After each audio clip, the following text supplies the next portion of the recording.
পঞ্চম মন্বন্তরের মনু হলেন বৈরত।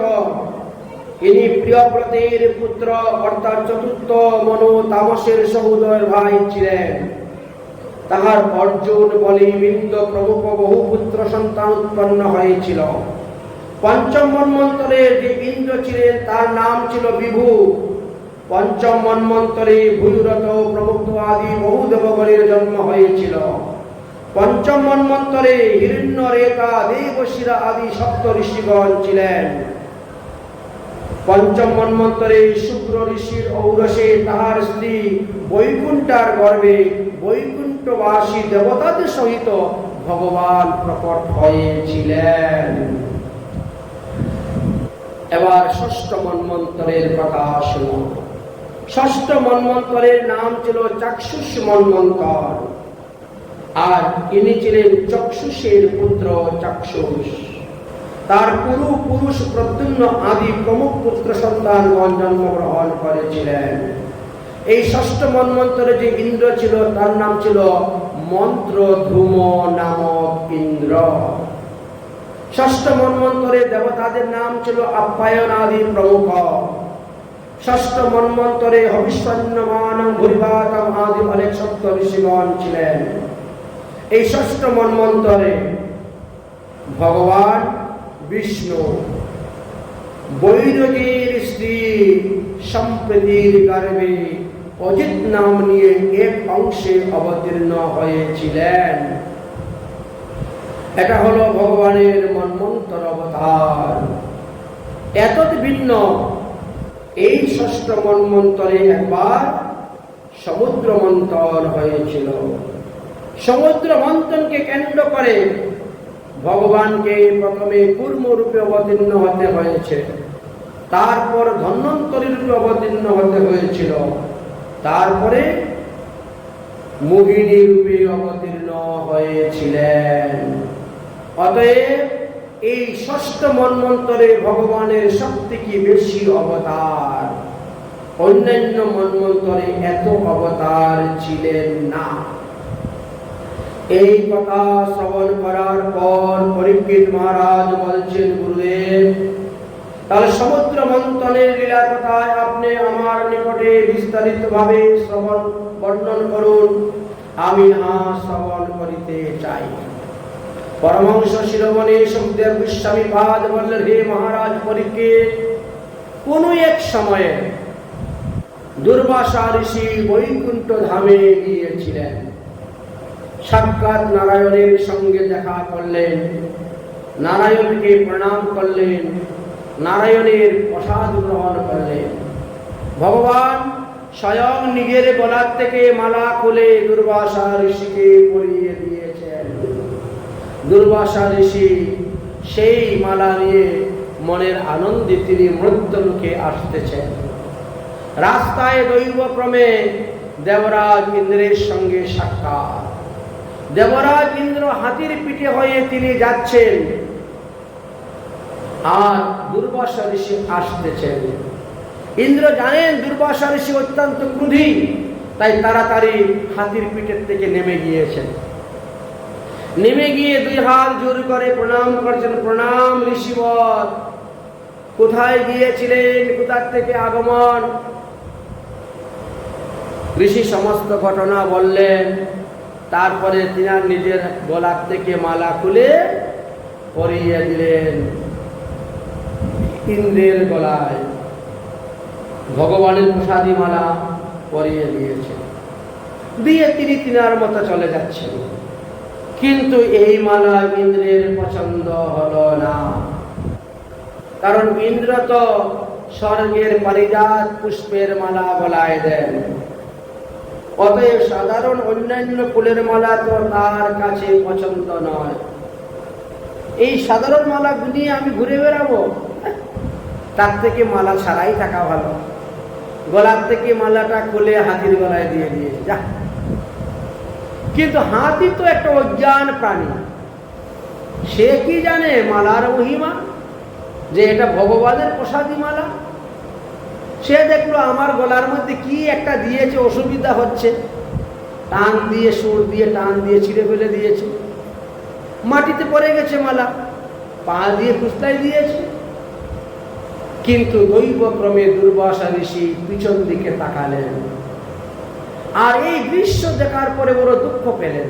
আহা, ভগবানের প্রসাদী মালা এইরকম অনাদর।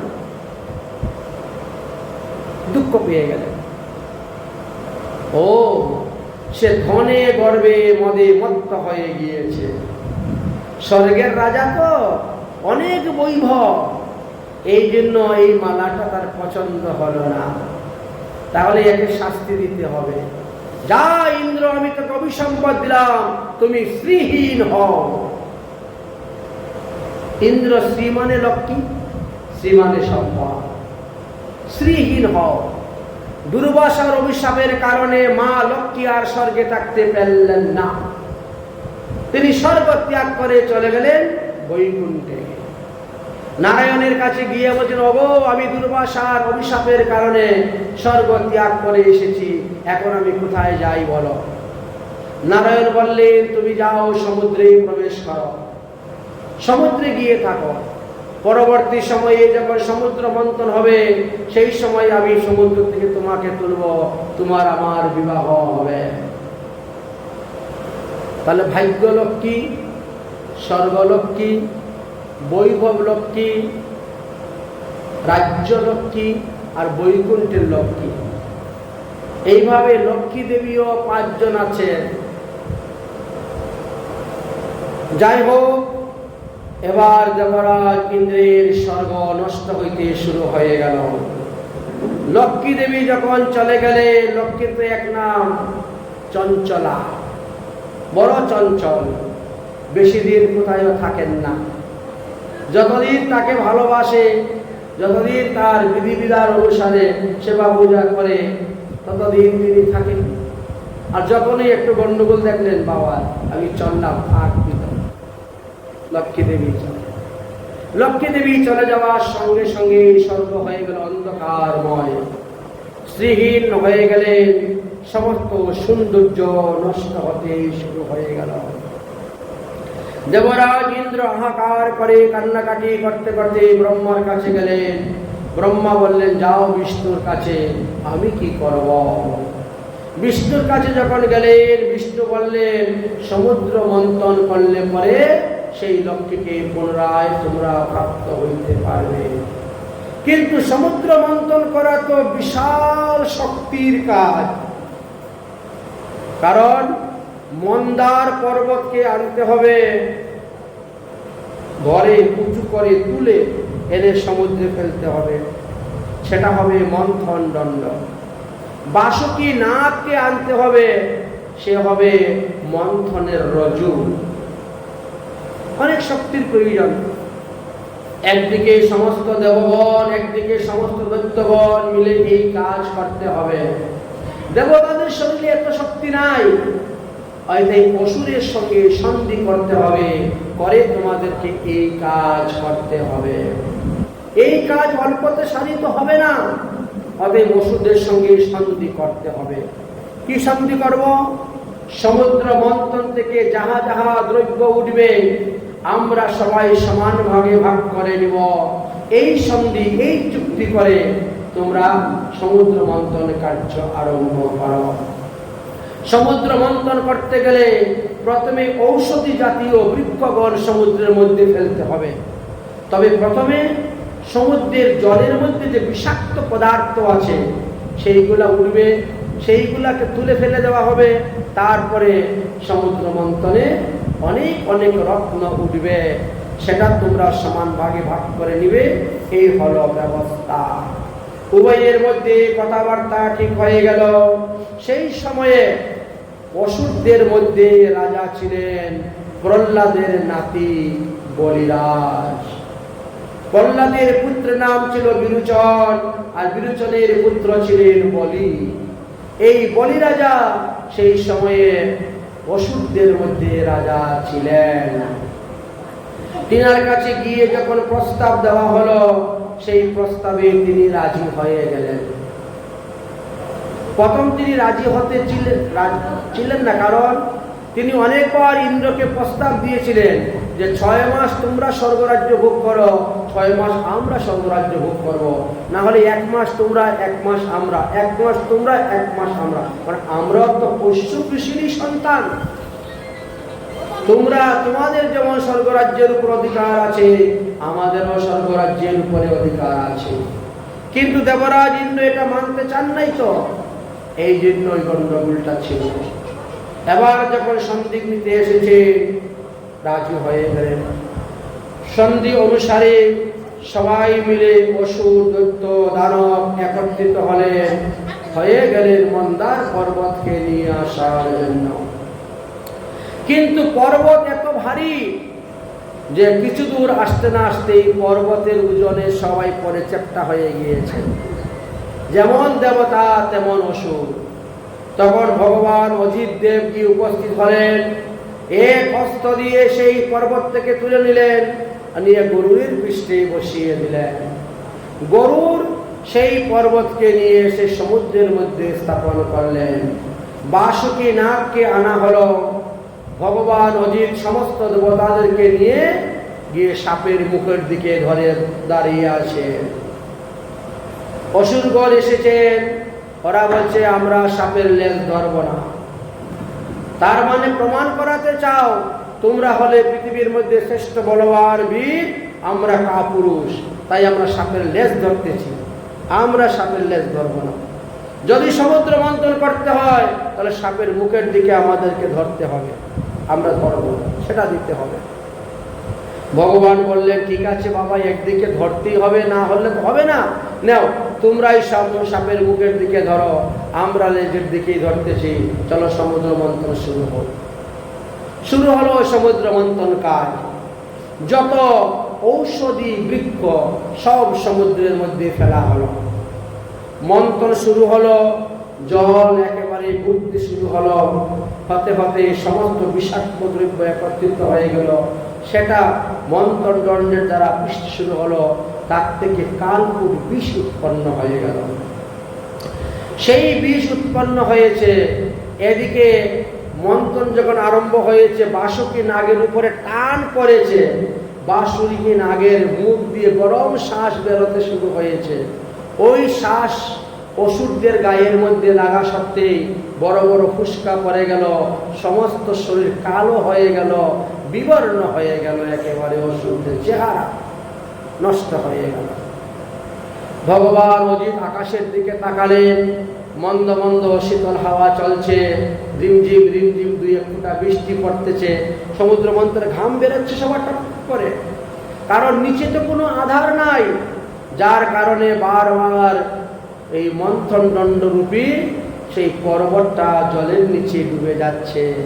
আবার টেনে তোলা হচ্ছে, আবার মন্থন করতে করতে আবার ডুবে যাচ্ছে, আবার টেনে তোলা হচ্ছে। এই বিশাল পরিশ্রম। তার মধ্যে যখন কালকুট বিষ উঠে গেল, আর তো উপায় নেই। সবাই তখন প্রাণ রক্ষার জন্য ছুটে পলায়ন। এই কালকুট বিষ আমাদেরকে মেরে ফেলবে, পালাও পালাও পালাও। সবাই মহাদেবের কাছে গিয়ে উপস্থিত হয়েছে। দেবাদিদেব মহাদেব, তুমি আমাদেরকে রক্ষা করো, না হলে এই বিশ্ব ব্রহ্মাণ্ড সংহার হয়ে যাবে। মহাদেব পার্বতীকে বলছেন, ওগো পার্বতী, বলো এখন কি করব। পার্বতী বলছেন, দেবতারা বড় স্বার্থপর, স্বার্থ সিদ্ধির জন্য তারা তোমার কাছে এসে তোমাকে স্তুতি করতেছে। যদি এই কালকুট বিষ পান করার পরে তোমার কিছু হয়ে যায়, কেউ তোমাকে বাঁচাতে আসবে না। কিন্তু সমুদ্র মন্থন থেকে যত দ্রব্য উঠবে সবাই ভাগাভাগি করে নিবে, তোমাকে কিচ্ছু দিবেও না। এটি হলো দেবতাদের কাজ, বড় স্বার্থপর। সুর নর মুনি সবকা একই রীতি, স্বার্থ লাগিয়া সব করে প্রীতি। তাই তাদের প্রীতিটা হলো স্বার্থের জন্য। যতক্ষণ স্বার্থ আছে ততক্ষণ প্রেম প্রীতি ভালোবাসা আপনাকে দেখাবে। মানে প্রয়োজন, এক হলো প্রিয়জন আর এক হলো প্রয়োজন। যে প্রিয়জন তাকে তো সারা জীবনই ভালোবাসবে, সুখে দুঃখে সর্বদা তার পাশে থাকবে। আর প্রয়োজন যত সময় কাজ কুশল না হয় ততক্ষণ থাকবে, কার্যসিদ্ধি হয়ে গেলে আপনাকে ফেলে চলে যাবে। এই তো পার্থক্য। যাই হোক, মহাদেব সেই বিষ পান করেছিলেন, কণ্ঠের মধ্যে ধারণ করেছিলেন। কণ্ঠটা নীল হয়েছিল বলে নীলকণ্ঠ মহাদেব নামে তিনি জগতে প্রসিদ্ধ হয়েছেন। এই শ্রাবণ মাসেই সমুদ্র মন্থন আরম্ভ হয়েছিল। সমুদ্র মন্থন বহুদিন যাবৎ চলেছিল, কয়েক মাস ব্যাপী সমুদ্র মন্থন চলেছিল। তার প্রমাণ শাস্ত্র অনুসারে পাওয়া যায়। শ্রাবণ মাসে মহাদেব এই বিষ পান করে বিষের তিনি অজ্ঞান হয়ে গিয়েছিলেন। তো বিষকে কাটানোর জন্য বাং ধুত্রা, এই যে বাং লোকে খায়, গাঁজা, এই বাং ধুত্তা গাঁজা চরস এগুলো ছিল আগে সর্পের বিষ নাশক ঔষধ। পার্বতী দেবী এই সমস্ত লতাপাতাকে বেটে মহাদেবের গলার মধ্যে লেপ দিতেন আর জল ঢালতেন শিবের মাথায় জল, কারণ জল দিতে দিতে বিষ কেটে যাবে। সাপের মরাকে কি করি আমরা? সাপে যদি ছুবল দিয়ে কেউ মরে আমরা জলে ভাসিয়ে দিই, যাতে জলে থাকতে থাকতে জলের স্পর্শে তার বিষটা কেটে যায় এবং সে হয়তো সুস্থ হয়ে যেতে পারে, ভালো হয়ে যেতে পারে। এই জন্য জলের মধ্যে রাখা। তো মহাদেবকে শ্রাবণ মাসে সব থেকে বেশি জল দেওয়া হয়। শ্রাবণ মাসের প্রত্যেক সোমবারে দেখবেন শিব মন্দিরে কি ভিড়, তারপরে লোক কত দূর দূর থেকে যায় জল আনার জন্য, দল বেঁধে পায়ে হেঁটে যায়। এমন কি আছে এখান থেকে তারকেশ্বর গিয়ে জল দিচ্ছে, এমনও লোক আছে এইখান থেকে পায়ে হেঁটে তারকেশ্বর গিয়ে জল দিবে, তাই না? যায় তো তোমাদের এখান থেকে? কোথায় কখন হয়? শ্রাবণ মাসে। কারণটা কি? এটাই ছিল মূল কারণ।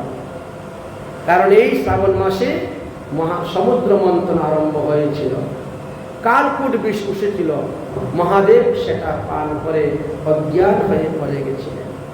তাই তিনাকে সুস্থ করার জন্য সবাই জল দিচ্ছে, সবাই পান দিচ্ছে, সবাই ধুতরা দিচ্ছে, ধুতরার ফুল, ধুতরার গুটা দেয়। এগুলি বিষ নাশক ঔষধ।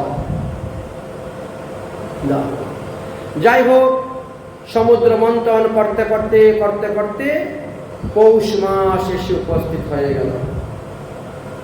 তাহলে শ্রাবণ, ভাদ্র, আশ্বিন, কার্তিক, অগ্রহায়ণ, পৌষ, সমুদ্র মন্থনে 6 মাস হয়ে গেল। সমুদ্র মন্থন করতে করতে একটা দ্রব্য উঠে নাই। এত পরিশ্রম হচ্ছে, তারা আর পারছে না। ওই বারে বারে পর্বত জলের নিচে চলে যাচ্ছে, আবার টেনে তোলা হচ্ছে, আবার নিচে চলে যাচ্ছে। তাদের এই পরিশ্রম দেখে ভগবান তখন কূর্মরূপে প্রকট হলেন। তো ভগবান কূর্ম অবতার কখন হয়েছিলেন? পঞ্জিকা খুলে দেখবেন লেখা আছে পৌষ মাসের শুক্লপক্ষ দ্বাদশী। পৌষ মাসের শুক্লপক্ষ দ্বাদশী দিবসে ভগবান কূর্মরূপে প্রকট হয়েছেন। এবার পর্বতটা একটা আধার পেয়ে গেল। এখন আর পর্বত ডুবে না, এখন আর পর্বত জলের নিচে যায় না। ওই যে ভগবান কূর্মরূপ ধারণ করে পিঠের মধ্যে পর্বতকে রেখে দিয়েছেন। তা বিশাল 1 লক্ষ যোজন পিঠ, এত বড় পিঠ দিয়ে এত বড় কূর্মরূপ ধারণ করেছিলেন। লক্ষ যোজন বিশাল আকৃতির কচ্ছপ রূপ ধারণ করেছিলেন। যাই হোক, সমুদ্র মন্থন আরম্ভ হল। মনের আনন্দে সমুদ্র মন্থন করছে। প্রথমেই উঠে গেল কামধেনু। কামধেনু উঠেছে। অসুরা বলছে এটা আমরা নিব, আমরা নিব। দেবতারা বলছে এটা আমরা নিব, আমরা নিব। ব্রহ্মা মধ্যস্থ হলেন, দেখো এই কামধেনু তোমরাও নিবে না, তারাও নিবে না। আর নিবে কে? প্রথম যে বস্তু উঠেছে এটি সাধুগুরু বৈষ্ণবকে দান করা দেওয়া ভালো। কারণ মুনি ঋষিগণ, সাধুগুরু বৈষ্ণব তারা সর্বদা ভগবানের সেবা পূজা করেন, তাই তাদের দুধ, দই, ঘি সর্বদাই প্রয়োজন। পঞ্চামৃত, পঞ্চগব্য ভগবানের প্রিয় বস্তু। অতএব এই গাভী সাধুদেরকে দান করে দাও, মুনি ঋষিকে দান করে দাও। প্রথম বস্তু দান করাই শ্রেয়। সবাই মানলেন ব্রহ্মার কথা, দান করে দেওয়া হলো ঋষিদেরকে। সপ্ত ঋষিরা সেই গাভী নিয়ে গেলেন। নিয়ম হলো এক এক বৎসর এক এক ঋষির বাড়িতে থাকবে গাভী, এক এক ঋষি এক এক বৎসর তার লালন পালন করবেন। একটা গোমাতার সেবা করা আর ৩৩ কোটি দেবতার সেবা করা সমান। এত মূল্য গোমাতার সেবা। ঋষিরা নিয়ে গেলে গোমাতার সেবা করতে শুরু করলেন। এবার সমুদ্র মন্থন শুরু হয়ে গেল দ্বিতীয়বার। দ্বিতীয়বার যখন সমুদ্র মন্থন হলো, তখন শ্বেত বর্ণ যুক্ত উচ্চশ্রবা নামক একটা অশ্ব উঠেল। বলি রাজা বলছেন এটা আমি নিব, এটা আমি নিব। এই ঘোড়াকে ধরে ফেলেছেন। ব্রহ্মা বলে ঠিক আছে, ঠিক আছে, ঠিক আছে, যাও যাও, তুমি এটা নিয়ে যাও। দিয়ে দিলেন। তৃতীয়বার সমুদ্র মন্থন আরম্ভ হলো। ঐরাবত নামক হাতি উঠলেন সমুদ্র মন্থন থেকে। দেবরাজ ইন্দ্রকে ধরে ফেললেন, ওটা আমি নিব। আচ্ছা ঠিক আছে। তাহলে অসুরেরা একবার পেয়ে গেল, দেবতারা একবার পেয়ে গেল, ঋষিরা একবার পেয়ে গেল। চতুর্থবার সমুদ্র মন্থন আরম্ভ হলো। সমুদ্র মন্থন থেকে কৌস্তুভ মুনি উঠল, ভগবান বিষ্ণুকে ধরে ফেলেন, এটা আমি নিব। না দেবতা, না অসুর, না ঋষি, তাই ভগবানের গলায় তাকে কৌস্তুভ মুনি। এমন একটা মুনি কৌস্তুভ মুনি, যার উপরে কাপড় চোপড় পরালেও সেটা আবার উপরে চলে আসে, জানেন? এমন মণি এটা। মণিটাকে রেখে আপনি জামা গায়ে দিয়েছেন, মণিটা জামার উপরে চলে আসবে। তার উপরে আরেকটা জামা দিয়েছেন, আবার উপরে চলে আসবে। এর নাম হলো কৌস্তুভ মুনি। একমাত্র ভগবান বিষ্ণু ছাড়ার কারোর কাছে এটা নাই। ঠিক আছে, চতুর্থ সমুদ্র মন্থন হয়ে গেল। পঞ্চমবারে আবার সমুদ্র মন্থনের কাজ শুরু হলো। উঠল পারিজাত বৃক্ষ। আরে এটা আমরা নিব, আমরা নিব। শুরু হয়েছে। দেবতারাও বলে আমরা নিব, অসুররাও বলে আমরা নিব। ব্রহ্মা বললেন দেখো এটা স্বর্গের শোভা। এই বৃক্ষ স্বর্গ ছাড়া অন্য জায়গায় গেলে থাকবে না, বাঁচবে না, মরে যাবে। স্বর্গ ছাড়া অন্য জায়গায় গেলে মাত্র 1 বৎসর থাকবে। এই জন্য এটা স্বর্গ ছাড়া অন্য জায়গায় নেওয়ার দরকার নেই। স্বর্গে থাকলে অনন্তকাল পর্যন্ত সে বেঁচে থাকবে। এটা স্বর্গেই থাকুক, স্বর্গের শোভাবর্ধন করার জন্য। ঠিক আছে। ষষ্ঠবার সমুদ্র মন্থন শুরু হলো। সমুদ্র মন্থন থেকে উঠল অপ্সরাগণ। তারা যেমন রূপ তেমন যৌবন, দেখে তো একেবারে অসুরেরা পাগল। আমরা নিয়ে যাব একে, আমরা বিয়ে করব, আমরা নিব। ব্রহ্মা বলছেন এদেরকে নিয়ে তোমাদের কোনো লাভ নেই, কারণ এরা কোনো কাজকর্ম করতে জানে না, কোনো কাজকর্ম করতে পারবে না। এরা খালি নাচতে পারে, গান গাইতে পারে না। এরা শুধু খালি নাচতে পারে। বাড়িঘর ঝাড়ু দেওয়া, বাসনপত্র মাজা, কাপড় চোপড় ধুয়ে দেওয়া, রান্না করে দেওয়া, ওই কোনো কাজ এদের দ্বারা হবে না। তো এদেরকে নিয়ে কি করবে তোমরা? তোমাদের আরো অন্য ধ্বংস হবে। তার থেকে বরং স্বর্গে পাঠাই দাও। কারণ স্বর্গেতে যারা যায় তাদের ক্ষুধা নাই, পিপাসা নাই, কোনো অসুবিধা নেই, ওখানে খেতে হয় না। স্বর্গে পাঠিয়ে দাও, থাক ওখানে। তাহলে তোমাদের অন্যগুলা তো বাঁচবে কমসে কম। ঠিক আছে, সপ্তমে সমুদ্র মন্থন আরম্ভ হলো। স্বয়ং লক্ষ্মী দেবী সমুদ্র মন্থন থেকে প্রকট হয়ে গেলেন। দর্শন করে আমি নিব বলে সব দৌড়াদৌড়ি শুরু করেছে। লক্ষ্মীকে ধরবে, কেউ একটা আসন নিয়ে আসে বসার জন্য, কেউ ফুলের মালা নিয়ে আসে, কেউ চামড় নিয়ে আসে, কেউ পাখা নিয়ে আসে লক্ষ্মী দেবীর সেবা করার জন্য, যাতে লক্ষ্মী দেবী তাদের সেবায় সন্তুষ্ট হয়ে তাদেরকে বিয়ে করে নেন। এই জন্য সবাই লক্ষ্মী দেবীর সেবা করার জন্য ব্রহ্মা মধ্যস্থ হলেন। দাঁড়াও, সবাই গিয়ে স্নান করে ভালো কাপড় চোপড় পরে লাইন ধরে বসো। লক্ষ্মী তিনি নিজের মনের মতো পছন্দ করে যার গলায় মালা দিবেন সেই লক্ষ্মী তার হবে। ঝগড়াঝাটি করার দরকার নেই। ওই থেকে শুরু হলো স্বয়ম্বর সভা। নিজের স্বামী নিজে পছন্দ করে নেওয়া। তোমার স্বামী তুমি পছন্দ করে নাও, তুমি যার গলায় মালা দিবে সেই তোমার স্বামী। এই হলো স্বয়ম্বর। স্বয়ম্বর সভা ব্যবস্থা হল। এবার লক্ষ্মী দেবী হাতের মধ্যে মালা নিয়ে এবার সভার মধ্যে প্রবেশ করেছেন। ব্রহ্মা মধ্যস্থ। দেখেন, এই যে দেখছেন ইনি হলেন দেবাদিদেব মহাদেব। আচ্ছা দেখেন তো ওনাকে পছন্দ হয় কিনা। সবার আগে মহাদেবের কাছে গেলেন, দেবাদিদেব মহাদেব। লক্ষ্মী দেবী বলছেন ইনার তো একজন স্ত্রী আছে 16 বৎসরের পার্বতী, তা আমি 2 স্ত্রী সংসার করতে চাই না, 203 ঘর করতে চাই না, চলো একটু আগে চলো। আচ্ছা ঠিক আছে। এইভাবে সমস্ত দেবতাদের দিকে ঘুরলেন, কিন্তু কাউকে পছন্দ হলো না। সবারই কিছু না কিছু দোষ আছে। লক্ষ্মী দেবী সেই সমস্ত দোষ বর্ণনা করছেন, ইনার এই দোষ আছে। আচ্ছা ঠিক আছে বাবা, তাহলে চলো এবার ঋষিদের কাছে। দেবতাদের কাছে শেষ হয়ে গেল, ঋষিদের কাছে চলো। এই দেখেন উনি দুর্বাসা ঋষি।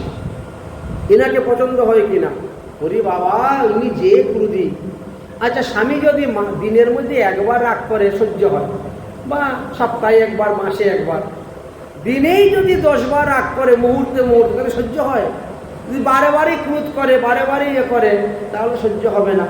না না না না না, এমন স্বামী আমার দরকার নেই।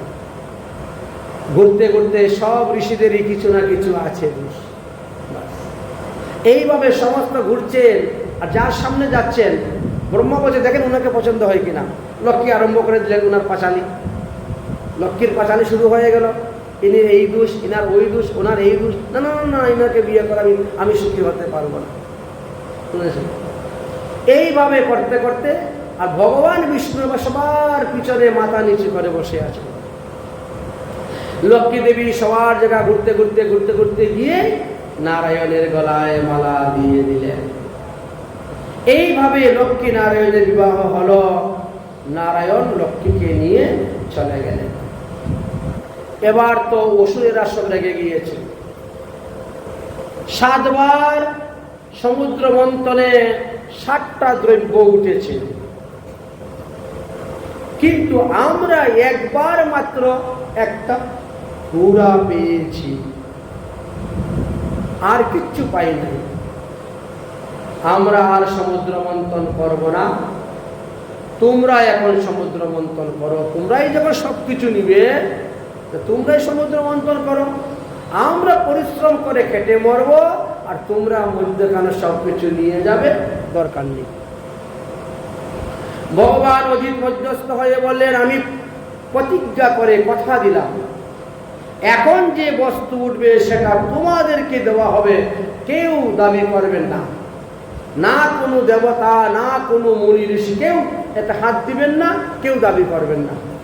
চলো চলো সমুদ্র মন্থন করো, এখন দেখা যাক তোমাদের ভাগ্যে কি আছে।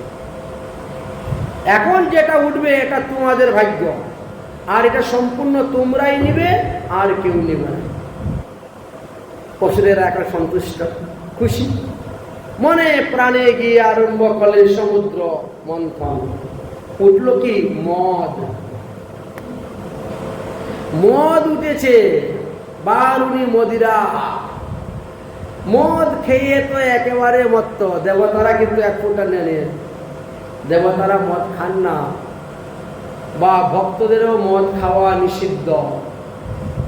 একমাত্র আমাদের সৌত্রামিনী নামে একটি যজ্ঞ আছে, ওই যজ্ঞেতে মদের ব্যবহারের কথা বেদে লেখা আছে, কিন্তু সেখানে পুরোহিত সেই মদ খাবে না, যজমানও সেই মদ খাবে না, শুধু খালি একটু খালি ঘ্রাণটা নিয়ে রেখে দিবে। কারণ মদ্যপান করা সম্পূর্ণ নিষিদ্ধ আছে। সনাতন ধর্মে অবলম্বনকারী লোকদের নিষেধ আছে। যাই হোক, তাই অসুরেরা এই মদ পেয়ে, মদ খেয়ে এখন মত্ততা হয়ে গেছে। এখন তোরা কিছু দেশ আর না দেশ, ওই মদের নেশাই চলছে, সমুদ্র মন্থন চলছে। একের পর এক দ্রব্য উঠতে উঠতে 14টা দ্রব্য উঠেছিল।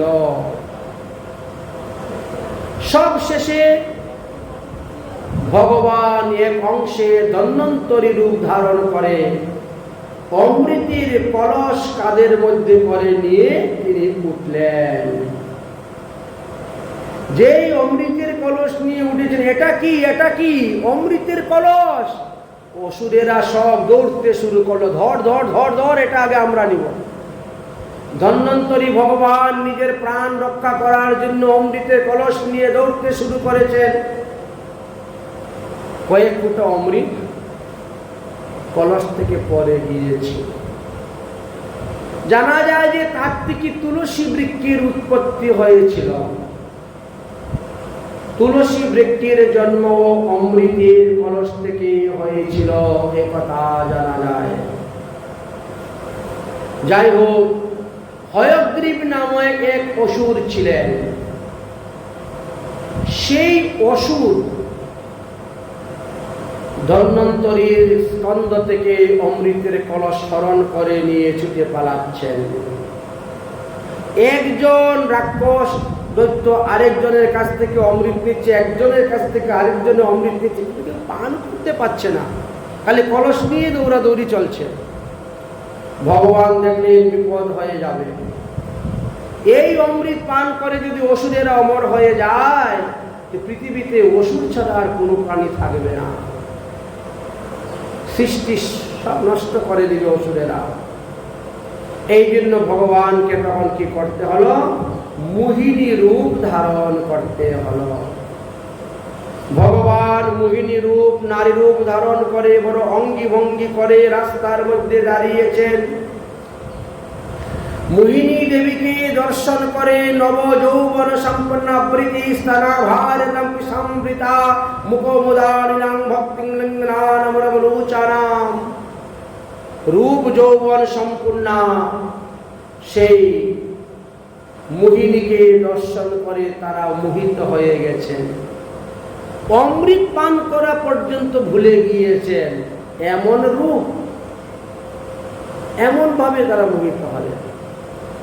মোহিনী দেবী অঙ্গভঙ্গি করে বলছে, হে কাশ্যপ, মানে কৈশ্যপ ঋষির পুত্র, তোমরা একটা কলস নিয়ে এত লোকে ঝগড়াঝাটি করছো কেন? কলসের মধ্যে কি এমন আছে? তারা বলছেন, দেবী, এই কলসের মধ্যে অমৃত আছে, সমুদ্র মন্থন থেকে উঠেছে, এটা যারা পান করে সবাই অমর হয়ে যাবে, তাই আমরা এই কলস নিয়ে দৌড়াদৌড়ি করছি। দৌড়াদৌড়ি করছো কেন? তোমরা তো সব ভাই ভাই, তোমাদের মা আলাদা হতে পারে কিন্তু বাবা তো একই বাপের সন্তানই তো তোমরা। অসুর দেবতা, দৈত্য, দানব, রাক্ষস, গন্ধর্ব, সবই তো ঋষি মুনি সব। তাহলে ভাইয়ে ভাইয়ে ঝগড়া করছো কেন? সমানভাবে ভাগ করে খেলেই হয়ে গেল। দৈত্যরা বলছে, দেবতারা স্বার্থপর, এরা কি আমাদেরকে ভাগ করে সমানভাবে দিবে? সমুদ্র মন্থনের সময় 14 বার 14টি রত্ন উঠেছে, আমরা মাত্র 2 বার পেয়েছি। একবার কিছু মদ পেলাম আর একবার ঘোড়া পেলাম।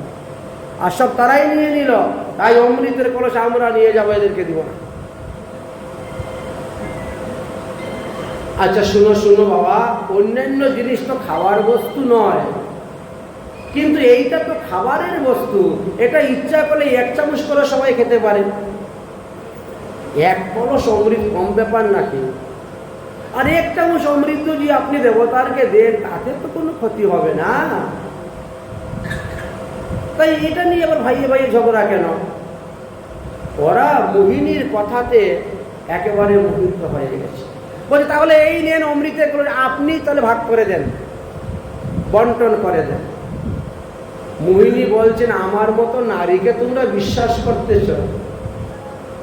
শাস্ত্রে সর্বদা বলছে নারীদেরকে কখনো বিশ্বাস করিও না। বললেন কখনো বিশ্বাস করিও না। বলে না, না বাপ না ভাইয়া সবচেয়ে বড় রূপাইয়া। যেদিকে টাকা পায় সেদিকে দৌড়ে, 2 বাচ্চা 3 বাচ্চা ফেলে দিয়ে চলে যায় আরেকজনের সঙ্গে। বর্তমান যুগে এমন হয়েছে, যেখানে যাই সেখানেই শুনি এই অবস্থা। বুঝলেন, বাপেরও ধার ধারে না, মারও ধার ধারে না, স্বামীরও ধার ধারে না, টাকা। হ্যাঁ, না বাপ না ভাইয়া সবচেয়ে বড় রূপাইয়া। তো আমাকে তোমরা বিশ্বাস করতেছ? তারা বলল, আমরা আপনাকে বিশ্বাস করতেছি। আরে অমৃত আমরা পাই আর না পাই, আপনাকে পেলেই আমাদের জীবন সার্থক, আমাদের জীবন ধন্য। নিশ্চয়ই ব্রহ্মা আপনাকে আমাদের জন্য সৃষ্টি করেছেন। তিনিও এমনভাবে কটাক্ষ, এমনভাবে হাব ভাব করে তাদের সঙ্গে কথা বলছেন যে একেবারে প্রিয়জন হয়ে গেছেন তাদের। তারাও বিশ্বাস করে অমৃতের কলস দিয়ে দিয়েছে। মোহিনী দেবী বললেন, দেখো অমৃত বড় পবিত্র বস্তু, আর পবিত্র জিনিস পবিত্রভাবে খেতে হয়। অপবিত্রভাবে খেলে তার যথার্থ ফল পাওয়া যায় না। অতএব যাও, সবাই গিয়ে স্নান করো। স্নান করে শুদ্ধ বস্ত্র পরিধান করে সবাই আসো। আমি অমৃতের কলস নিয়ে বসলাম। দেবতারাও স্নান করতে গিয়েছেন, অসুরেরাও স্নান করতে গিয়েছে। সবাই স্নান টান করে উত্তম সুগন্ধি কাপড় চোপড় পরে একেবারে এসেছে। অসুরেরা এক লাইনে বসো, দেবতারা এক লাইনে বসো। অসুরদের লাইনে কোনো দেবতা গিয়ে বসবে না, আর দেবতাদের লাইনে কোনো অসুর বসবে না। এটা নিয়ম, ঠিক আছে? অসুরেরা এক লাইনে বসে গেছেন, দেবতারা এক লাইনে বসে গেছে। এবার মোহিনী দেবী অমৃত তুলেছেন সমুদ্র কলস থেকে। দেখো অসুর বালকগণ, হে অসুরগণ, এই দেখেন উপরের অমৃতটা একেবারে পাতলা, দেখছো? এইটা খেলে পরে তোমরা অমর হতে পারো, নাও হতে পারো। তাই আমি মনে করছি কি ওই পাতলা পাতলা উপরের অমৃতগুলা দেবতাদেরকে খাওয়াই দিব, আর নিচের গাঢ় গাঢ় অমৃতগুলা তোমাদেরকে দিব। বলো তো কেমন হয়? ওরা তো হ্যাঁ ঠিক ঠিক ঠিক বলেছেন, ঠিক। আরে আপনার হাতের 1 চামচ অমৃত পেলেও আমাদের জীবন ধন্য। বুঝেছেন? আরম্ভ করলেন দেবতাদেরকে অমৃত পান করানো। দেবতাদেরকে যখন অমৃত পান করাতে শুরু করেছে, তখন সরভানু নামে এক অসুর ছিলেন। ইনি সিংহিকার পুত্র সরভানু। হিরণ্যকশিপুর ছিল কন্যা সরভানু। সেই সরভানু তখন তিনি চিন্তা করলেন, আমি তো 56 প্রকার মায়াবিদ্যা জানি। যেভাবে এই মোহিনী দেবী অমৃত পান করিয়ে যাচ্ছেন, হয়তো শেষে অমৃত ফুরিয়ে যাবে, আমার কপালে আর আমাদের কপালে জুটবে না। তাই তিনি দেবতাদের রূপ ধারণ করে দেবতাদের মধ্যে গিয়ে বসে গেলেন। দেবতাদের মধ্যে কি বসে গিয়েছেন, দেবতাদের রূপ ধারণ করে।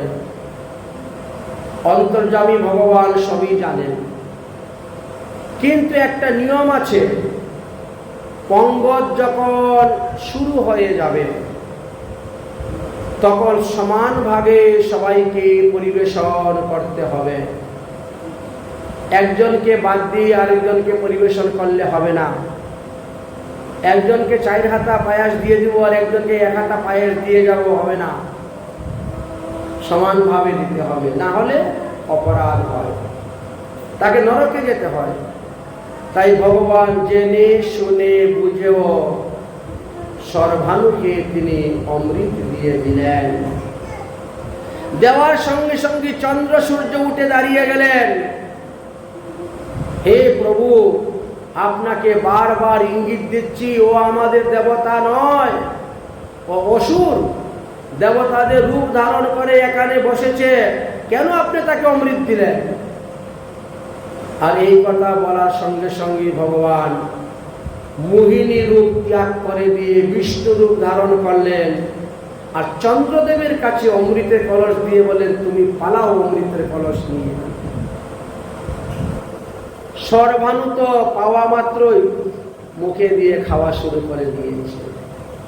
ভগবানও নিমিষের মধ্যে সুদর্শন চক্র ছেড়ে দিয়েছেন, তার গলাটাকে কেটে দিয়েছেন।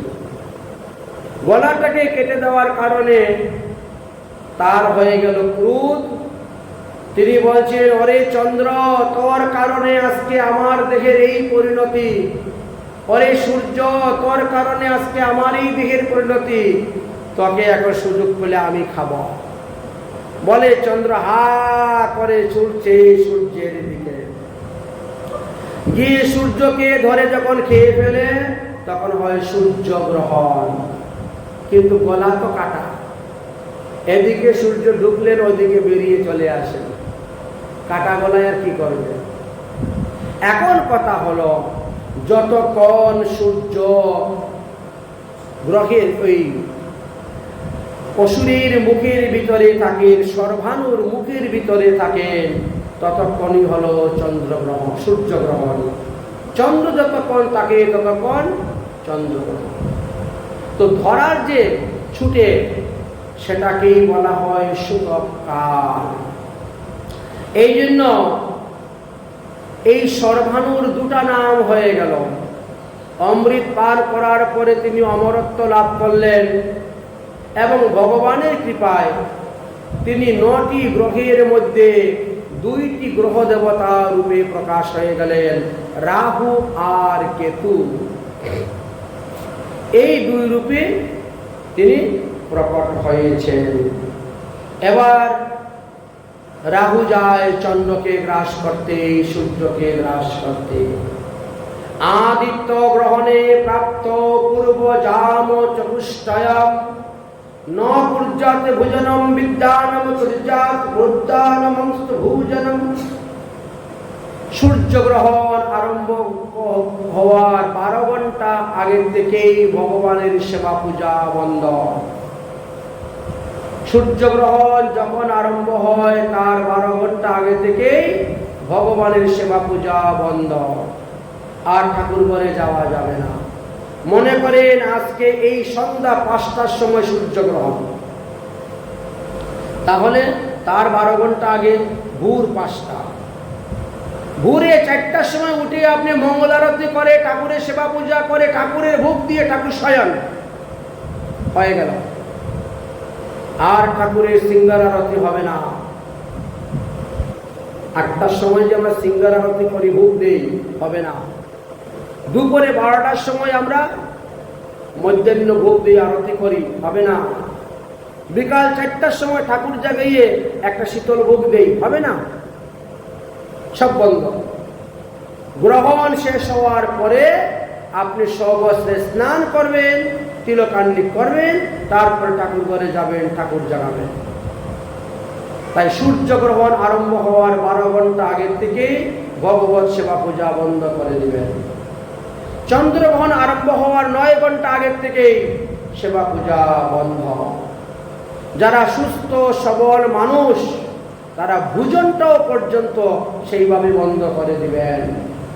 কিন্তু যারা রোগী, যারা অসুস্থ, যারা শিশু, যারা একেবারে বৃদ্ধ, তাদেরকে বলছেন গ্রহণ আরম্ভ হওয়ার 3 ঘন্টা আগে থেকে এই সমস্ত খাওয়া দাওয়া শেষ করে নিও, এরপরে আর খাওয়া দাওয়া কিচ্ছু করবা না। এমন ভাবে খাওয়া দাওয়া করবা যাতে গ্রহণ চলাকালীন সময়ে পায়খানার বেগ না আসে, প্রস্রাবের বেগ না আসে, কারণ এখানে নিষেধ আছে। গ্রহণ চলাকালীন অবস্থায় যদি কেউ নিদ্রা যায় তার রোগ হবে। গ্রহণ চলাকালীন অবস্থায় যদি কেউ মূত্র ত্যাগ করে সে দরিদ্রতা হবে। গ্রহণ চলাকালীন অবস্থায় যদি কেউ মলত্যাগ করে সে কৃমিজনিতে যাবে। গ্রহণ চলাকালীন অবস্থায় যদি কেউ স্ত্রী সহবাস করে সে শত্রু হয়ে জন্মগ্রহণ করবে। গ্রহণ চলাকালীন অবস্থায় যদি সরিষার তেল গায়ে মাখে বা ব্যায়াম করে তাহলেও সে কুষ্ঠরোগগ্রস্ত হবে। গ্রহণ চলাকালীন অবস্থায় যদি সে কোনো কিছু খায় তাহলে এগুলি কুকুরের মাংস ভোজন সদৃশ্য হয় এবং তার অদুর্গতি হয়। তার একটা রোগ শেষ হওয়ার আগে আরেকটা রোগে ধরে ফেলবে।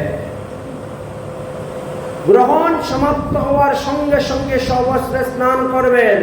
যদি না করেন আগামী গ্রহণ পর্যন্তই আপনার শরীর অসুখ। যেভাবে বাবা মারা গেলে ছেলের 1 বছর কাল অসুখ থাকে, তাই না? অবিবাহিত মেয়েদেরও 1 বছর কাল অসুখ থাকে। কাল অসুখ অবস্থায় বিবাহ কার্য করা নিষিদ্ধ। এই কারণে ছেলে মেয়েদের মা বাবা মারা গেলে 1 বছর বিয়ে শাদী করে না, 1 বছর পরে গিয়ে বিয়ে শাদী আদি করে। ঠিক তেমনি ভাবে গ্রহণ সমাপ্ত হওয়ার সঙ্গে সঙ্গে যদি আপনি সবস্ত্রে স্নান না করেন তাহলে আগামী গ্রহণ পর্যন্তই আপনার কাল অসুখ লেগে গেছে। আপনার বিগ্রহ সেবা পূজার কোনো অধিকার নাই।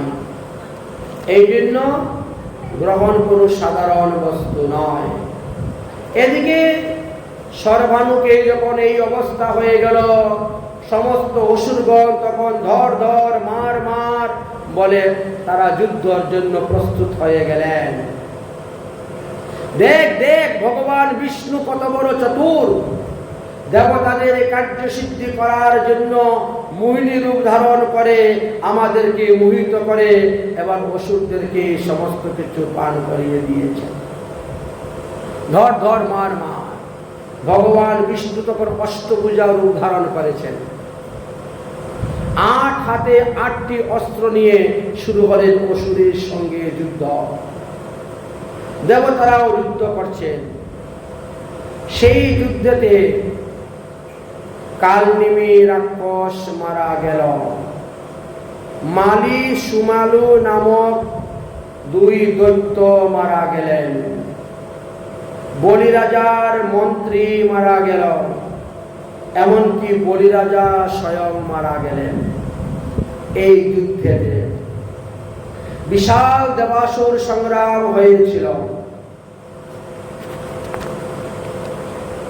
অতঃপর সমস্ত দেবগণ সেখান থেকে চলে গেলেন, স্বর্গরাজ্যে গিয়ে বসলেন।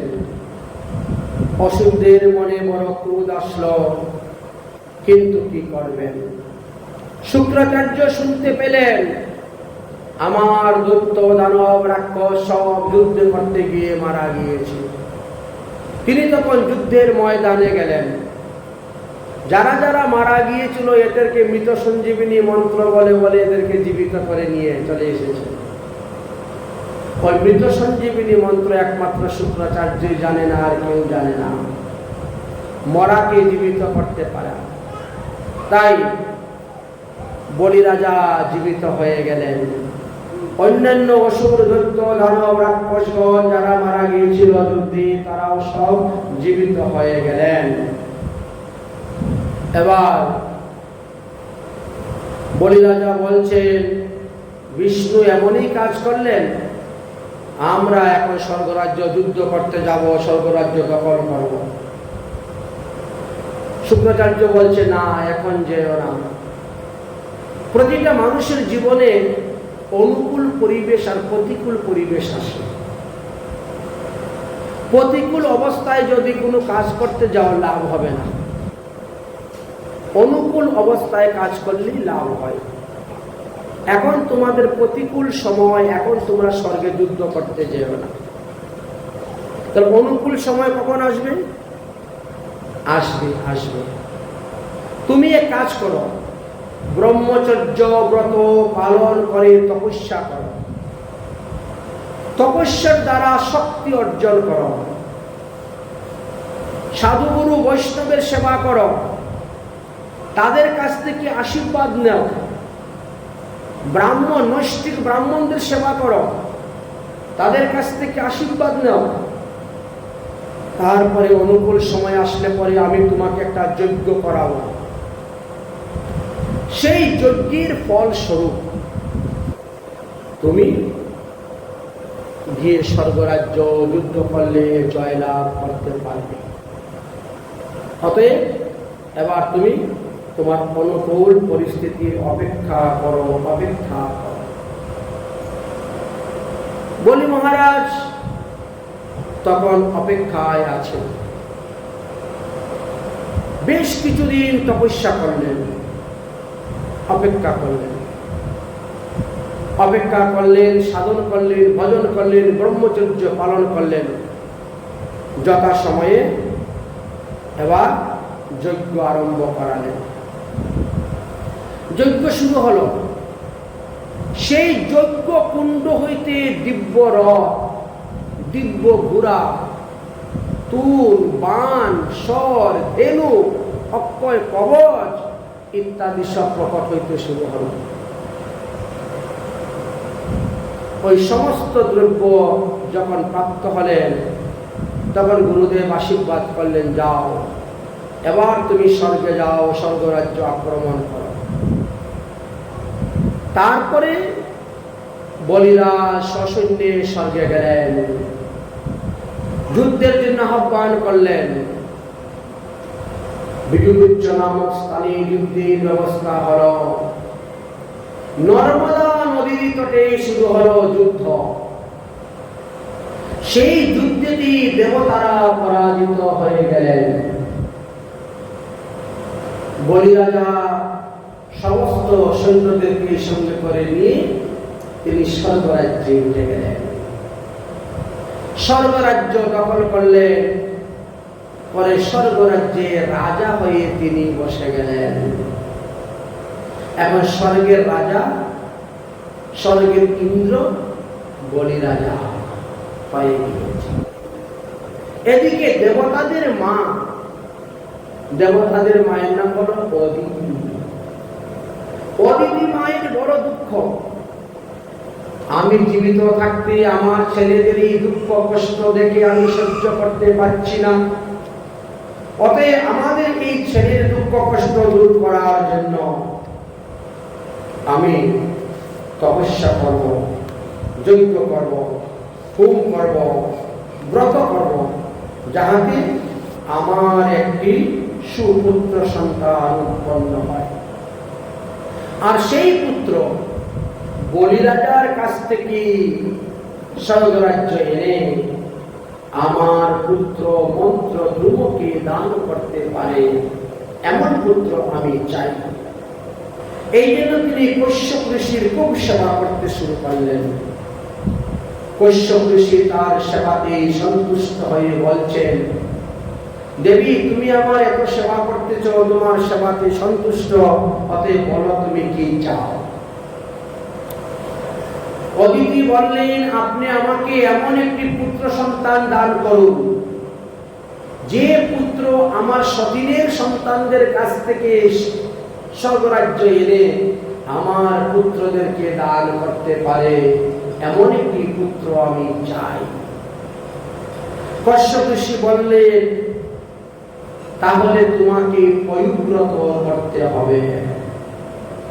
পয়ুব্রত মানে তোমাকে 11 দিন 12 দিন শুধু খালি দুধ খেয়ে থাকতে হবে, কোনো ফলও খেতে পারবে না। ঠিক আছে, আমি তাই করব। কিভাবে কি করতে হবে? শোনো, শুক্লপক্ষে ফাল্গুন মাস, ফাল্গুন মাসের শুক্লপক্ষের প্রতিপদ দিবসে বন্য বরাহের দন্তের মাটি সমস্ত শরীরের মধ্যে লেপন করতে হবে। তারপরে তোমাকে গঙ্গাতে স্নান করতে হবে। এক একটা মন্ত্র বলে এক একবার ডুব দিতে হবে। নমস্তেভ্যং ভগবতে পুরুষায় মহীয়সে সর্বভূত নিবাসায় বাসুদেবায় সাক্ষিণে। এইভাবে 8টি মন্ত্র আছে। এক একটা মন্ত্র বলে এক একটা ডুব দিতে হবে। তারপরে তুমি আসলে বাড়িতে আসার পরে ষোড়শ উপচারে ভগবান বিষ্ণুর পূজা করতে হবে। পঞ্চামৃত দিয়ে ঠাকুরকে স্নান করাইতে হবে। 16 উপচারে পূজা করতে হবে। ওম নমো ভগবতে বাসুদেবায় এই মন্ত্র সর্বদা জপ করতে হবে। তারপরে তোমাকে হোম করতে হবে। তারপরে তোমাকে ভগবানের ভোগ দেওয়ার পরে আরতি করে সেই প্রসাদ ব্রাহ্মণ বৈষ্ণবকে দান করতে হবে। তুমি খেতে পারবে না, তোমার খাবার হলো শুধু কালী পুত্র। তুমি ব্রহ্মচর্য পালন করে থাকতে হবে। সূর্য উদয় হওয়ার পূর্বে তোমাকে ঘুম থেকে উঠতে হবে। দিবানিদ্রা সম্পূর্ণভাবে নিষিদ্ধ। ফাল্গুন মাসের শুক্লপক্ষের প্রতিপদ তিথি হইতে ত্রয়োদশী পর্যন্তই তোমাকে এই নিয়ম ব্রত পালন করতে হবে। প্রতিদিন ভগবানের চরণে 108টা তুলসী পাতা অর্পণ করতে হবে। প্রতিদিন 108 বার হোম যজ্ঞের আহুতি দিতে হবে। প্রতিদিন 108 বার কৃষ্ণের বীজ মন্ত্র আদি জপ করতে হইবে। এইভাবে অনেক অনেক বিধি বিধান নিয়মের কথা বললেন। সেই নিয়ম অনুসারে তিনি ব্রত আরম্ভ করতে শুরু করলেন। ব্রত করতে করতে 12 দিন ব্রত হয়ে গেল। একাদশী হয়ে গিয়ে দ্বাদশী হয়ে গেল। ত্রয়োদশী দিন উপস্থিত হয়ে গেছে, কিন্তু এখনো ভগবানের কৃপা পাওয়া যাচ্ছে না। তাই তিনি ভগবানের কাছে স্তুতি করে প্রার্থনা করতে শুরু করেছেন। তখন তিনার প্রার্থনাতে ভগবান আসলেন তাকে বরদান দেওয়ার জন্য। ভগবান বললেন, তুমি বর চাও, তোমার তপস্যায় আমি সন্তুষ্ট হয়েছি। মাত্র 12 দিনই ভগবানকে প্রসন্ন করে ফেলছেন। এমন ভাবে পুরস্চরণ আদি মন্ত্র আছে, কাজ আছে, অল্প দিনেই ভগবানকে সন্তুষ্ট করা যায়। ভগবানকে বললেন, হে ভগবান, আমি আপনার মতন একটা তেজস্বী তপস্বী মহাবীর পুত্র চাই। কেন? আমার সতীনের ছেলেরা আমার পুত্রদেরকে মেরে পিটে ভাগিয়ে দিয়ে তাদের স্বর্গরাজ্য দখল করে নিয়েছে। আমি চাই আমার সতীনের পুত্রদের কাছ থেকে ওই স্বর্গরাজ্য এনে আমার পুত্র মন্ত্র ধূমকে দান করবে। এটাই আমি চাই, আর কিছু চাই না। ভগবান বললেন, চিন্তা করো না দেবী, তোমার এই মনোবাসনা অবশ্যই পূর্ণ হইবে। চিন্তা করো না, আমি তোমার পুত্র রূপে এসে অবতীর্ণ হইব। তুমি নাম রাখবে, আমার নাম বামন দেব। আর আমি তোমার মনোবাসনা পূর্ণ করব। ওই বলিরাজার কাছ থেকে স্বর্গরাজ্য এনে আমি তোমাকে দান করব, তোমার পুত্র মন্ত্র ধূমকে দান করব। এই বলে ভগবান সেখান থেকে অদর্শন হয়ে চলে গেলেন। তারপরে দেবী অদিতি গর্ভবতী হলেন। নির্দিষ্ট দিনে নির্দিষ্ট সময়ে তিনি এক সন্তান প্রসব করলেন। কৈশব ঋষি তার নাম রাখলেন বামন দেব। ভগবান বামন দেব শশীকলার ন্যায় বড় হতে শুরু হলেন। দেখতে দেখতে 7 বৎসরের বালক হয়ে গেলেন। আজ ভগবান বামন দেবের উপনয়ন সংস্কার হবে। ভগবান বামনদেব আবির্ভাব হয়েছিলেন ভাদ্র মাসের শুক্লপক্ষের দ্বাদশী তিথি, একে বামন দ্বাদশী বলা হয়। এই বামন দ্বাদশীটাও আমাদের 9টি জয়ন্তী ব্রতের মধ্যে একটি জয়ন্তী ব্রত বলে গ্রহণ করা হয়।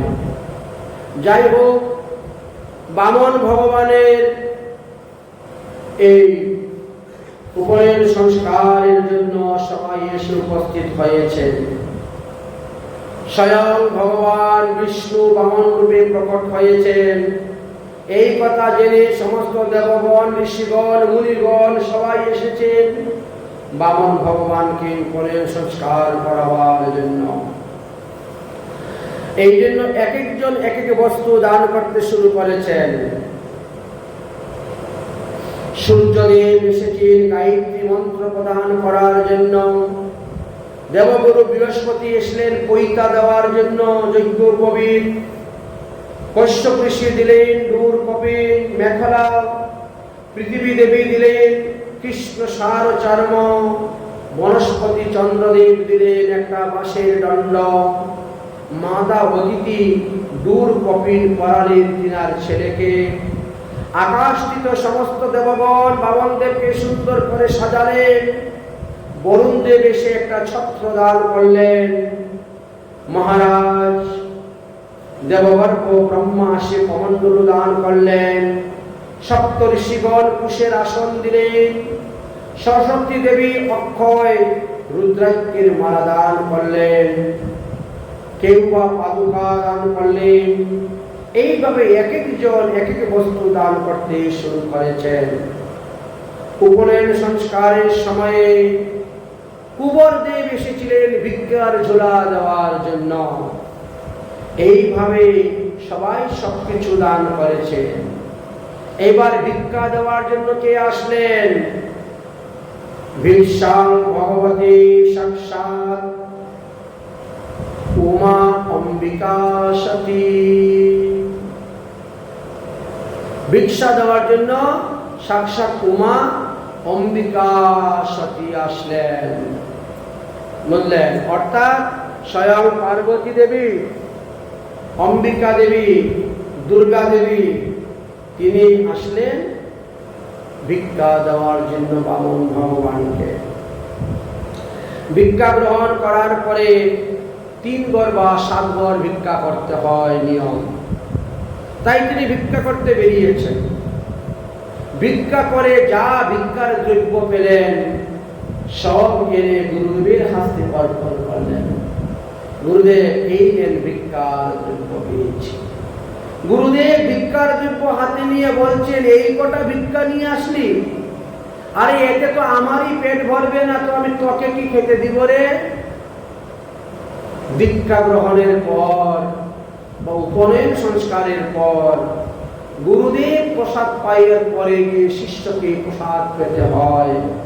এটা নিয়ম, গুরুর অধরামৃত পাওয়া। তাই বলছেন, আমারই তো এতে পেট ভরবে না, তো আমি তোকে কি খেতে দিব? একটু বেশি করে ভিক্ষা করে আনতে পারলি না? বামনদেব বলছেন, তাহলে আমি আরেকবার যাব ভিক্ষা করতে। হ্যাঁ, যেতেই হবে, তবে এমন জায়গায় ভিক্ষা করতে যা যেখানে গিয়ে ভিক্ষা করলে পরে আর সারা জীবন ভিক্ষা করতে হয় না, হবে না। আচ্ছা, এমন কোন দাতা কি আছে পৃথিবীতে যে যার কাছে একবার ভিক্ষা করতে গেলে এমন টাকা পয়সা, এমন ধন সম্পত্তি দিবে যে সারা জীবন আর কারোর কাছে ভিক্ষা করে যেতে হবে না? এমন লোক আছে? আমার তো জানা নেই। গুরুদেব বলছেন, আমি জানি। নর্মদা নদীর তটে বিদুপিচ্ছ নামক একটি স্থান আছে। সেখানে বিরোচনের পুত্র বলি উনি একটি যজ্ঞ করতেছেন। ইনি তো বর্তমানে স্বর্গের ইন্দ্র। স্বর্গে বসে তো যজ্ঞ হয় না, এই জন্য তিনি এই বিদুপিচ্ছ নামক স্থানে যজ্ঞ করছেন। তিনার এই যজ্ঞের নাম হলো বিশ্বজিৎ যজ্ঞ। সংকল্প হলো 100টা যজ্ঞ তিনি করবেন। এই 100টা যজ্ঞ পূর্ণ না হওয়া পর্যন্ত যে যাহা কিছু চাইবে তিনি তাহাই দান করবেন। অতএব তিনি তো এখন 14 ভুবনের রাজা, সপ্ত স্বর্গ সপ্ত পাতালের রাজা। তিনি এক একজনকে এক একটা লোক দান করে দিতে পারেন, এক একটা রাজ্য দান করে দিতে পারেন, এক একটা দেশ দান করে দিতে পারেন, এক একটা জেলা দান করে দিতে পারেন, এক একটা থানা দান করে দিতে পারেন, এক একটা গ্রাম দান করে দিতে পারেন। অতএব তার কাছে গিয়ে ভিক্ষা চাইলে আর সারা জীবন ভিক্ষার চাইতে হবে না। বামন ভগবান বলছেন, গুরুদেব আমি তো চিনি না রাস্তা, কোন দিকে যেতে হবে। গুরুদেব বলছেন, আমি তোমাকে 5 জন ব্রাহ্মণ তোমার সঙ্গে করে দিচ্ছি, এই 5 জন ব্রাহ্মণকে সঙ্গে করে নিয়ে যাও, তারা তোমার রাস্তা বলে দিবে। রওনা হয়েছেন বামন ভগবান। মাথার মধ্যে ছাতি, পায়ের মধ্যে খড়ম, কাঠের জুতা, বগলের মধ্যে কুশাসন, হাতের মধ্যে কমণ্ডল। ভগবান বামনদেব ছুটছে, 10 দিক আলোকিত করে। যে দেখতেছে সে মনে করছে সাক্ষাৎ সূর্যদেব যাচ্ছেন, প্রণাম করতেছে। এইভাবে করতে করতে বামন ভগবান সেই বিদুগুচ্ছ নামক স্থানে গিয়ে উপস্থিত হয়েছেন। এদিকে যজ্ঞ চলতেছে, যজ্ঞের আহুতি প্রদান করতেছেন। আর এমন সময় গিয়ে বলছেন, মহারাজ আপনার যজ্ঞেতে সূর্যদেব এসেছেন যজ্ঞের ভাগ নেওয়ার জন্য। বলি রাজা তাড়াতাড়ি দৌড়ে এসেছেন, বামন ভগবানকে দর্শন করে চরণে লম্বা হয়ে পড়েছেন। বলেন, প্রভু আপনি কি চান? আপনি যা চাইবেন আমি তাই দিব। বামন ভগবান বলেন, আগে তুমি হাতে জল নিয়ে সংকল্প করো, তাহলে আমি তোমাকে দিব, বলবো। সত্য সত্যি 3 সত্যি করো, তাহলে আমি তোমাকে বলবো। বলি মহারাজ বলেন, আমি সত্য সত্যি 3 সত্যি করে বললাম, আপনি যা চাইবেন তাই আমি দিব। ভগবান বললেন, আমার পায়ে মেপে আমাকে 3 পাও ভূমি দান করো, এর থেকে বেশি আমি কিছু চাই না। বলি রাজা তো এই কথা শুনে হাসছেন। আপনাকে দেখতে যেমন ছোট্ট বালক, আপনার বুদ্ধিটাও তেমন ক্ষুদ্র ছোট। 3 পাও ভূমি নিয়ে কি করবেন? আপনি আমাকে বলেন 3টা নগর দেন, 3টা জেলা দেন, 3টা দেশ দেন, আমি আপনাকে দান করে দেব। কারণ এই শশাগরা পৃথিবী, স্বর্গমুক্ত পাতাল, 14 ভুবনের রাজা হলাম আমি। আমার কাছে যে একবার ভিক্ষা চায়, দ্বিতীয়বার কারো কাছে ভিক্ষা চাইতে হয় না। আপনি তো এমন ভিক্ষা চাইলেন, আমাকে পরিহাস করছেন। ভগবান বললেন, আমি রবি ব্রাহ্মণ নয়, এর থেকে বেশি আমার ভিক্ষার প্রয়োজন নেই, আমাকে এইটুকু ভিক্ষা দিলেই হবে। কথাবার্তা বলতে না বলতে শুক্রাচার্য এসে উপস্থিত হয়ে গেছেন। শুক্রাচার্য বলছেন, হে বলি রাজা, আমি তপস্যার দ্বারা, জ্ঞানের দ্বারা সমাধিস্থ হয়ে দেখতে পেয়েছি এই বামন হলেন স্বয়ং ভগবান বিষ্ণু। তিনি দেবতাদের কার্যসিদ্ধি করার জন্য তোমার কাছে এসেছেন। তার সঙ্গে কথাবার্তা বলতে বড় সাবধান, বড় বিবেচনার সহিত কথাবার্তা বলিও। বলি মহারাজ বলছেন, গুরুদেব কথাবার্তা তো হয়ে গেছে। তিনি 3 পায়ে মেপে 3 পাও ভূমি চাচ্ছেন, আমি বলছি ঠিক আছে তাই দিব, প্রতিজ্ঞাবদ্ধ হয়ে গেছি। গুরু শুক্রাচার্য বলছেন, তুমি ভুল করেছো বাবা। নিজের বুদ্ধি যেমন তেমন, গুরু বুদ্ধি বিশেষত। আমি তোমার বাড়িতে আছি আর আমার সঙ্গে একটু পরামর্শ করলে না, যুক্তি করলে না, তুমি 3 পাও ভূমি দিতে দিয়ে গেলে। জানিস এই ভগবান বিষ্ণু কি করবে? 1 পাও দিয়ে তোমার সপ্ত পাতাল নিয়ে নিবে, 1 পাও দিয়ে সপ্ত স্বর্গ নিয়ে নিবে, শরীর দিয়ে সমস্ত পৃথিবী নিয়ে নিবে। 3 পাও ভূমি দেওয়ার মতো জায়গায় তোমার থাকবে না। আর জায়গা না থাকলে তুমি বা থাকবে কোথায়, আর আমারে বা রাখবে কোথায়? গুরু সেবা যে করবে, আমাকে তুমি রাখবে কোথায়? অতএব এখন একটা উপায় আছে, তুমি মিথ্যা কথা বলো যে তোমার পায়ে মেপে আমি ভূমি দিব না, আমার পায়ে মেপে আমি ভূমি দিব 3 পাও, তবেই তুমি বাঁচতে পারবে। বলি মহারাজ চিন্তা করলেন, আমি প্রহ্লাদের নাতি হয়ে ভগবানের সঙ্গে মিথ্যা প্রতারণা করি কেমন করে? মুনিগণ, ঋষিগণ, যোগীগণ হাজার হাজার ধরে বৎসর তপস্যা করে যে ভগবানকে পায় না, সেই ভগবান আজ আমার দরজায় ভিখারি হয়ে এসেছে 3 পাও ভূমি চাওয়ার জন্য। আর তাকে আমি এখান থেকে সরিয়ে দিব, মিথ্যা প্রবঞ্চনা করব, এটা আমার দ্বারা হবে না। গুরুদেব, আমি পারব না। প্রহ্লাদের নাতি হয়ে আমি ভগবানের সঙ্গে এত বড় প্রতারণা কাজ করতে পারব না। গুরুদেব তখন রেগে গেলেন। জানিস, গুরু বাক্য অমান্য করাই হলো গুরু ত্যাগ করা। আমার আদেশ যদি তুমি না মানো, আমার উপদেশ যদি তুমি না মানো, তাহলে তোমার গুরু ত্যাগ করা হয়ে গেল। আর সেই কারণে আমি তোমাকে অভিসম্পাদ দেব, তুমি শ্রীহীন হইবে আমার অভিসম্পাদে। বড় বিপদের মধ্যে পড়ে গেলেন। গুরুদেবের বাক্য মানতে গেলে ভগবানকে পাওয়া যাবে না, ভগবান সেখান থেকে চলে যাবে। আর গুরু বাক্য না মানলে গুরু ত্যাগ হবে, অপরাধ হবে, এতেও তো ভগবান পাওয়া যাবে না। কি করা যায়? বড় চিন্তার মধ্যে পড়ে গেলেন। তখন হৃদয়, বিবেক থেকে যেন কে বলছে হৃদয় থেকে, আরে তোর যা কিছু আছে সব ভগবানকে দান করে দে।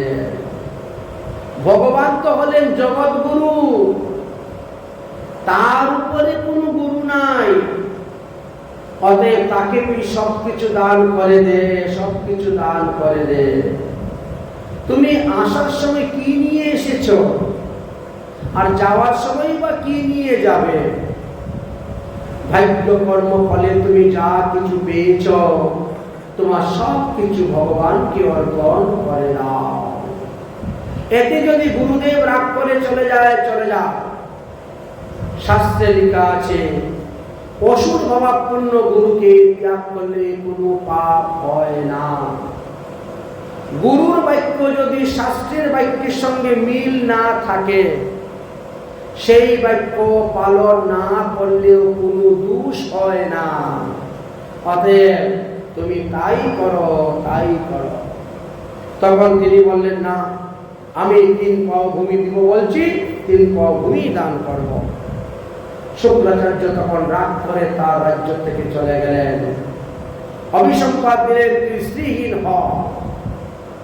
এবার বামন ভগবান বলছেন, আমার আর দেরি করতে পারছি না, তুমি আমাকে 3 পাও ভূমি দান করো। সংকল্প মন্ত্র পাঠ করো, হাতের মধ্যে তিল, তুলসী, দুব্বা, হরিতকি, গঙ্গার জল নাও, সংকল্প মন্ত্র পাঠ করো। বলি মহারাজ বলছেন, আমি সংকল্প মন্ত্র তো জানি না। ভগবান বলছেন, আমি তো কশ্যপ ঋষির পুত্র, আমি তো ব্রাহ্মণ, আমি জানি সংকল্প মন্ত্র, আমি মন্ত্র বলছি, তুমি পাঠ করো। তিল, তুলসী, হরিতকি সবই হাতে নিয়েছেন, কিন্তু কমণ্ডলুর থেকে গঙ্গা জল আর পড়ছে না। কারণ শুক্রাচার্য সূক্ষ্ম রূপে কমণ্ডলুর ভিতরে ঢুকে ওর রাস্তা বন্ধ করে দিয়েছেন। ভগবান সবই জানেন, তাই ভগবান বলছেন, বলিরাজ, ওই কুশটা দাও তো আমার কাছে। কুশাসনে বসে আছে না, কুশের আসন থেকে একটা কুশ বের করে দাও তো। ওই আসার সময় রাস্তায় অনেক ধুলাবালি উঠেছিল, তো ওই পরে মনে হয় গঙ্গাসাগরের রাস্তাটাই বন্ধ হয়ে গিয়েছে। কুশ দিয়ে যখনই কুচা দিয়েছেন, একেবারে শুক্রাচার্য চৌকে ঢুকে গেছে।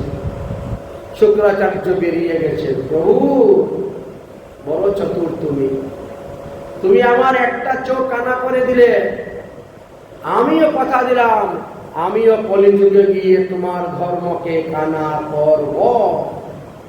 বলে চলে গেল। এই শুক্রাচার্য কলিযুগে এসে দশমী সংযুক্ত একাদশী ব্রত চালু করেছেন। অধিকাংশ লোকেরাই জানে না, বুঝে না যে দশমী সংযুক্ত একাদশী ব্রত করা নিষেধ। শুদ্ধ একাদশীতে ব্রত করো, অথবা একাদশী সংযুক্ত দ্বাদশীতে ব্রত করো, কিন্তু কখনো দশমী সংযুক্ত একাদশী ব্রত করিও না। এটা অধর্মের বন্ধু শুক্রাচার্য প্রচার করেছে। দশমী সংযুক্ত একাদশী ব্রত করলে সেই ব্রতের ফল অসুরেরা পায়, অসুরেরা বলবান হয়, অসুরেরা শক্তিশালী হয়। তাই শুক্রাচার্য ব্যবস্থা করে দিয়েছে।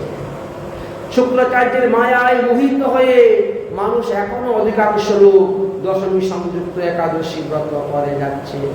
তারা গোস্বামী মতে বরাহী ব্রত দেখেও না, করেও না। যাই হোক, তাই বলছেন যে এই একাদশী ব্রত দশমী সংযুক্ত করা নিষেধ। মানদাতা এই দশমী সংযুক্ত একাদশী ব্রত করেছিলেন বলে অকালে তার ছেলে মারা গিয়েছিল। সীতা দেবী দশমী সংযুক্ত একাদশী ব্রত করেছিলেন বলে স্বামী স্ত্রীর মধ্যে বিচ্ছেদ হয়েছিল আর সীতার বনবাস হয়েছিল। দশমী সংযুক্ত একাদশী ব্রত করার কারণে গান্ধারী অকালে তার শতপুত্রকে হারিয়েছেন।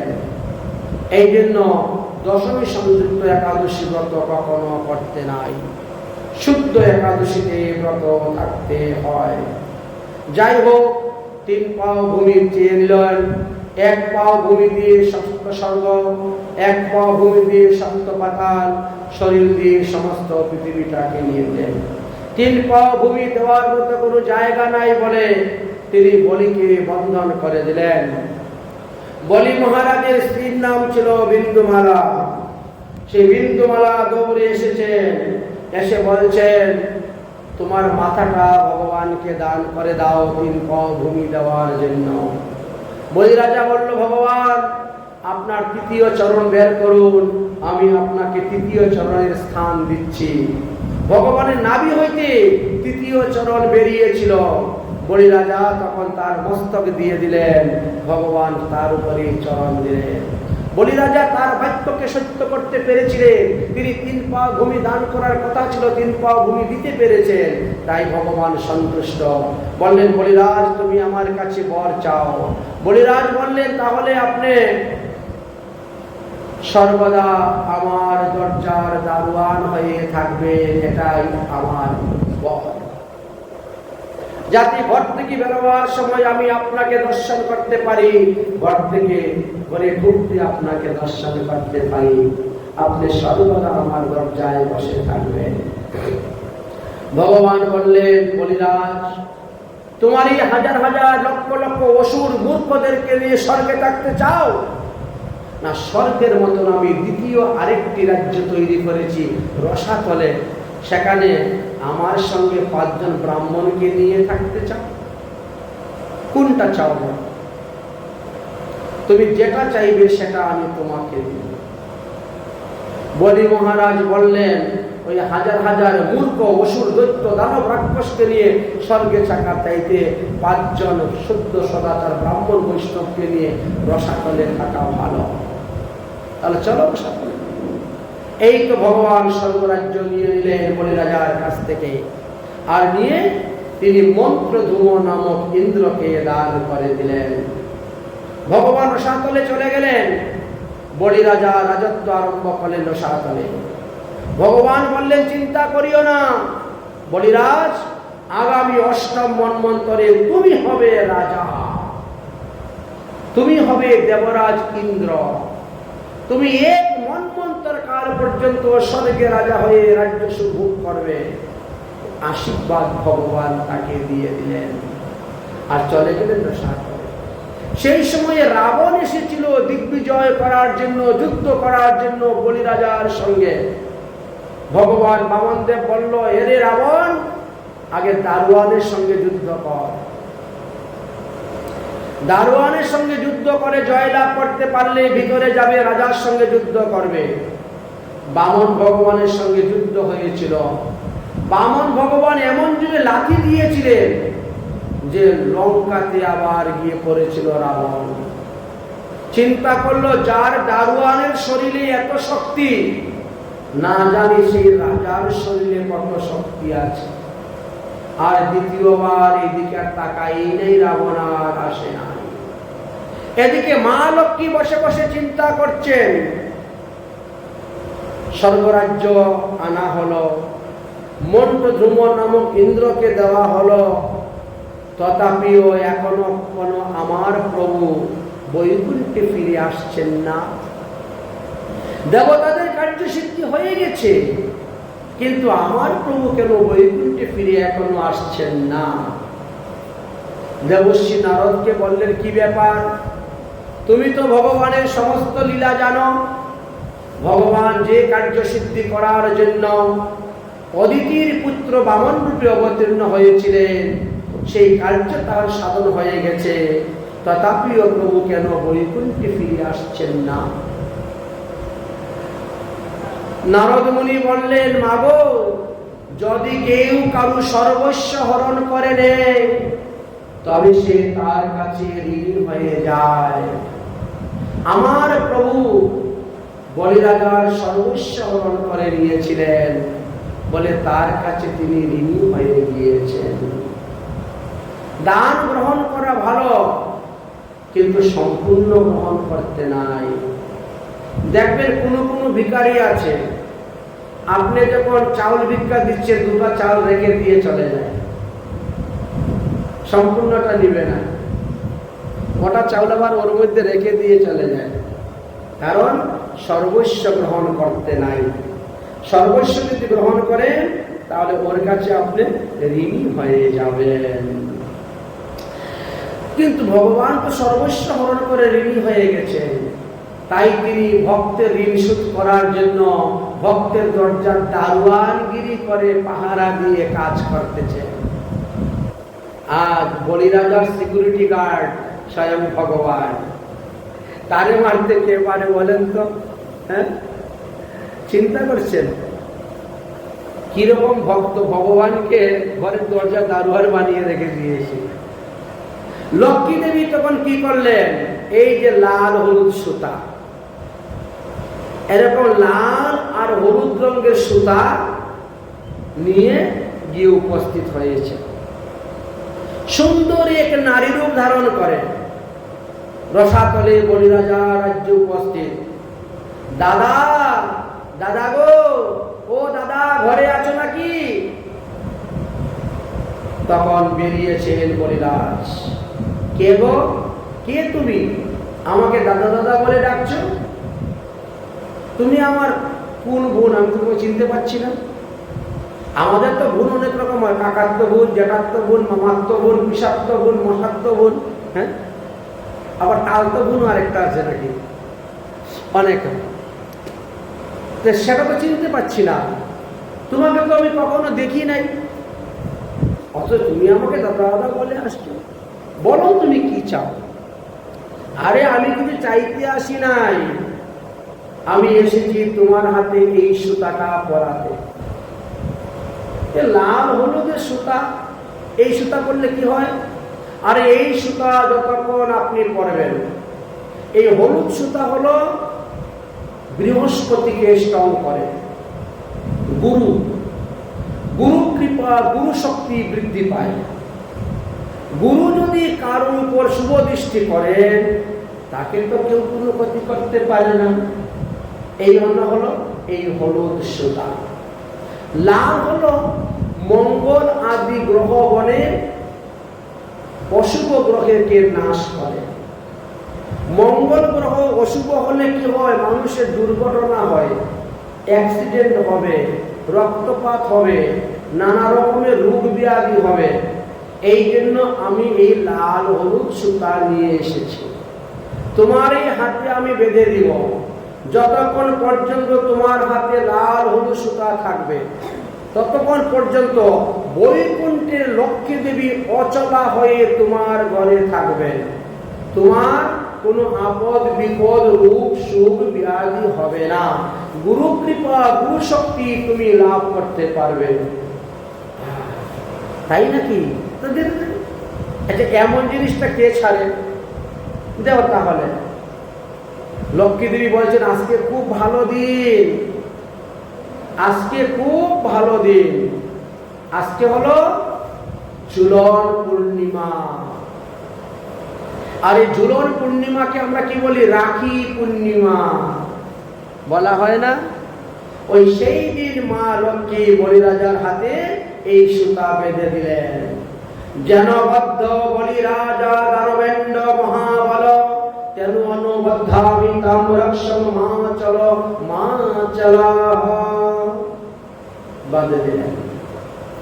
ওই থেকে আমাদের রাখি বন্ধন উৎসব শুরু হয়ে গেল, বুঝেছে?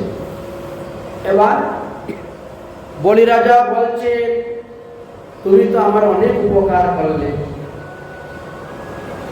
তুমি আমার ধর্মের গুণ হয়ে আমার এত উপকার করলে, তোমাকে কি দিব আমি? তুমি যা চাইবে আমি তোমাকে তাই দিব, বলো তুমি কি চাও? তখন লক্ষ্মী দেবী বলছেন, তোমার এই দারোয়ানটাকে আমার বড় পছন্দ হয়েছে দাদা, ওই দারোয়ানের সঙ্গে আমার বিয়ে দিয়ে দারোয়ানকে আমাকে দিয়ে দাও, আমি দিয়ে চলে যাই। এইভাবে লক্ষ্মী দেবী নারায়ণকে দারোয়ানগিরি থেকে মুক্ত করে বৈকুণ্ঠে নিয়ে চলে গিয়েছিলেন।